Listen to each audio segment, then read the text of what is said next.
From cars to components to clothes to food, this movement of goods is UK trade in action. Currently, everything that comes from outside Europe goes through border checks and is subject to a tariff agreed by the EU. Goods that move within the EU are not because of the customs union. Supporters say it's made trade easier. Critics point out it means we're banned from making our own trade deals further afield. Hours after Downing Street made clear we won't be in a or any customs union after Brexit, the EU's chief negotiator arrived for talks and made his position clear.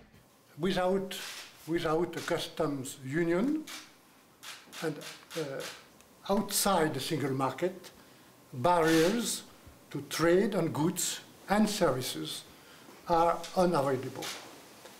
Time has come to make choice. Gerald Mason knows exactly what he'd choose. He blames the EU customs union for blocking opportunities and harming his sugar business, and says staying in would be disastrous. Staying in the customs union but not being a member of the EU would mean that we didn't have that seat at the table. And what that would mean is that when Europe does trade deals in the future, it will give away Britain's interests in return for things that Europe wants. He's got the Brexit secretary on his side with a positive view of the future. We want a comprehensive free trade agreement and with it a customs agreement.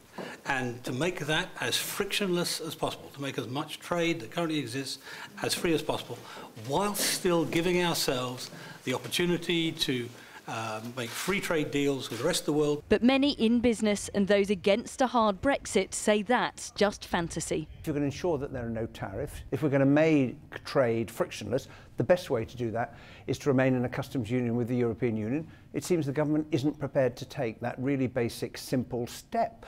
And I worry about the future. But after weeks of confusion, there is more clarity today. It's just on what the government doesn't want after Brexit, rather than what it does.